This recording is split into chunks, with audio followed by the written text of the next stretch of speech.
আসসালামু আলাইকুম viewers, welcome জানাচ্ছি সবাইকে আজকের নতুন রেসিপিটি দেখার জন্য। আজকের নতুন এপিসোডে নতুন ব্লগে রয়েছে নতুন একটি মজার রেসিপি। আজকে রান্না করব পাতলা ঝোলে মাছ। এই গরমে এই পাতলা ঝোলে এই মাছটা রান্না করে যদি খান অনেক মজা পাবেন। আর অবশ্যই ঝোলটা ঠান্ডা, আর ঠান্ডা তরকারি ঝোল এর গরমের মধ্যে কিন্তু অনেক মজা লাগে। এই গরমে এখন কিছুই খেতে ভালো লাগে না, তাই আমি বলবো এই পাতলা ঝোলে মাছটা রান্না করে খেয়ে দেখবেন, অনেক মজার। আমি একটা রেসিপি খাওয়ার পরেই আপলোড করি যে এটা টেস্টি হয়েছে কিনা।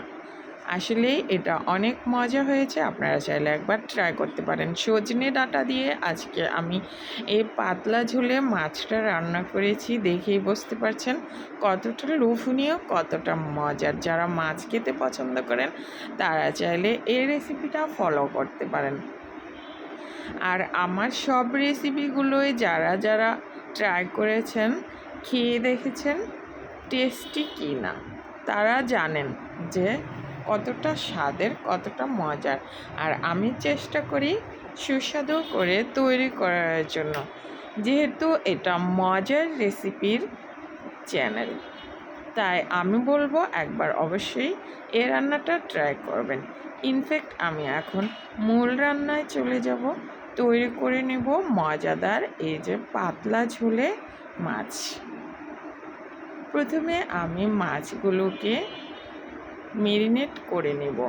মাছ প্রথমে ধুয়ে পরিষ্কার করে পানি ঝরিয়ে নিয়েছি।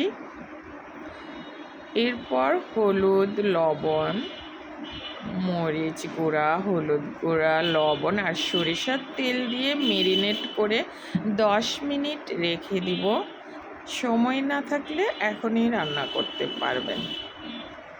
আর এতে করে মাছের ভিতরে মশলা প্রবেশ করে মাছে গন্ধও থাকবে না। এই যে সরিষার তেলটা অ্যাড করার জন্য মাছে কোনো গন্ধ থাকবে না।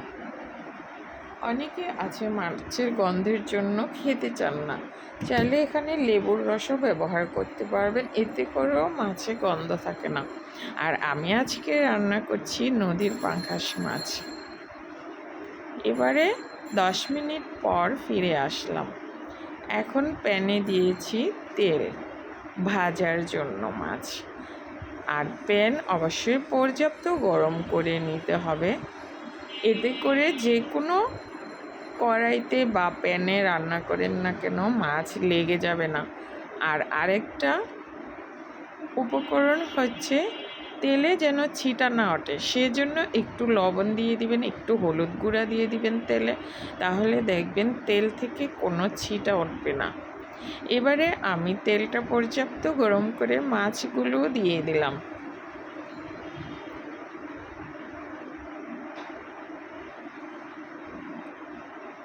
মাছগুলো এক পিঠ হয়ে গেলে আরেক পিঠ উল্টে দিচ্ছি। আর উল্টে পাল্টে মাছগুলোকে লাল লাল করে ভেজে তুলে নিতে হবে। বেশিও ভাজা যাবে না, আবার কমও ভাজা যাবে না মাছ, তাহলে কিন্তু মজা পাবেন না খেয়ে। এই যে ঠিক এভাবে মাছগুলোকে ভেজে নেবেন। আর বেশি যদি আবার অনেক কড়া করে ভেজে নেন মাছ, তাহলে মাছের যে একটা জুসিনেস আছে সেটা চলে যায়। এখন মাছগুলো উঠিয়ে নিচ্ছি ভেজে। এরপর এখন আলুগুলো ভেজে নিচ্ছি। এখানে 3টা মাঝারি সাইজের আলু নিয়েছি, একটু মোটা করে কেটে নিয়েছি। সে সাথে লবণ দিলাম আর সামান্য একটু হলুদ গুঁড়া দিয়ে আলুগুলোকেও লাল লাল করে ভেজে নেব। আলু ভেজে নিলে আলুর স্বাদ বৃদ্ধি পায়। এবারে আলু যখন হাফ ভাজা হয়ে গেছে, এ পর্যায়ে দিয়ে দিচ্ছি সজনে ডাঁটা। সজনে ডাঁটাগুলো আলুর সাথে একটু ভেজে নিলাম। এবার তুলে নিচ্ছি, ভাজা হয়ে গেল। এবারে মাছ রান্না করব। প্যানে দিচ্ছি তেল, আর ওই যে মাছ ভাজার তেলটাও সাথে অ্যাড করলাম। এবারে দিচ্ছি হাফ চা চামচের একটু কম হবে সাদা জিরা, আর কালো জিরা দিলাম হাফ চা চামচের একটু কম। এবারে ফোড়ন উঠে গেলে এখানে বড় সাইজের একটা পেঁয়াজ কুচি অ্যাড করেছি। পেঁয়াজটা লাইট গোল্ডেন করে ভেজে নেব। এরপরে যে স্বাদ মতো লবণ দিয়ে দিলাম, স্বাদ মতো লবণ দিলাম। এবারে লাইট গোল্ডেন করে পেঁয়াজটা ভাজা হয়ে গেছে।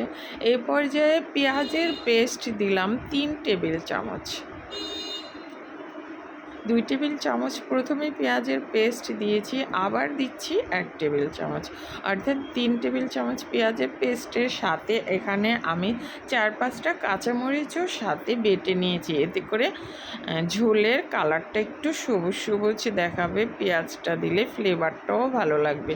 পেঁয়াজটা কিছুক্ষণ কষিয়ে নেওয়ার পর এবারে আদা রসুনটা অ্যাড করে দিলাম 1 টেবিল চামচ।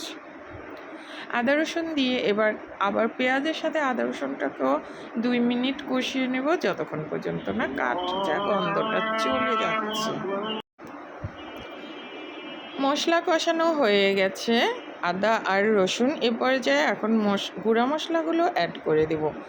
দিলাম হাফ চা চামচ জিরার গুঁড়া, 1 চা চামচ ধনিয়ার গুঁড়া, দিচ্ছি 1 চা চামচ একদম ভর্তি করে মরিচের গুঁড়া, দিচ্ছি 1 চা চামচ হলুদ গুঁড়া, এরপর দিচ্ছি হাফ চা চামচ গোলমরিচ গুঁড়া। মশলাগুলো এখন নেড়েচেড়ে মিশিয়ে নিলাম, আর একটু পানি দিয়ে মশলাগুলোকে কষিয়ে নিব। হাফ কাপ পানি দিয়ে মশলাগুলোকে আমি এখন 2-3 মিনিট কষিয়ে নিব। চুলার আঁচ লো ফ্লেমে রেখে যতটাই কষাতে পারবেন ততটাই স্বাদ বৃদ্ধি পাবে। এবারে চুলার আঁচ একদম কমিয়ে রেখে 3-4 মিনিট কষিয়ে নেব মশলাটাকে। এবারে আবার একটু হাফ চা চামচ, আর একটু মনে হচ্ছে হলুদ লাগবে, হাফ চা চামচের কম একটু হলুদ দিলাম, আর হাফ চা চামচ দিব আবার একটু মরিচের গুঁড়া। এবারে মশলাটা 3-4 মিনিট আমি কষিয়ে নিয়েছি, কালার চেঞ্জ হয়েছে, মশলাতে তেলও সেপারেট হয়ে গেছে দেখতে পাচ্ছেন। এ পর্যায়ে ভেজে রাখা মাছগুলো অ্যাড করে দিলাম। ভেজে রাখা মাছগুলো মশলার সাথে একটু মাখিয়ে নিচ্ছি। কেন জানেন? এতে করে মাছটা খেতে পানসা পানসা মনে হবে না। এখন এই যে মশলার সাথে কিছুক্ষণ নেড়েচেড়ে মাছগুলোকে উঠিয়ে রাখলাম।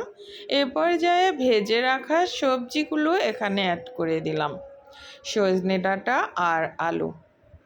এবারে এগুলোও মশলার সাথে কষিয়ে নিচ্ছি 1 মিনিট।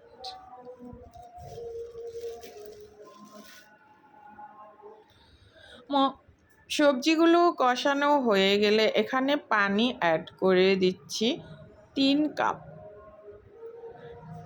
যেহেতু আমি পাতলা ঝোলে রান্না করব, তাই পানির পরিমাণটা একটু বেশি রাখব।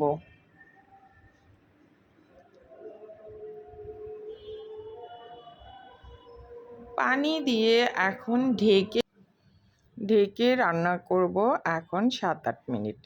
সরি টু সে, আমার এই ভিডিওটা এখান থেকে স্কিপ হয়ে গেছে। আমি 7-8 মিনিট রান্নার পর ভেজে রাখা মাছগুলো অ্যাড করেছি।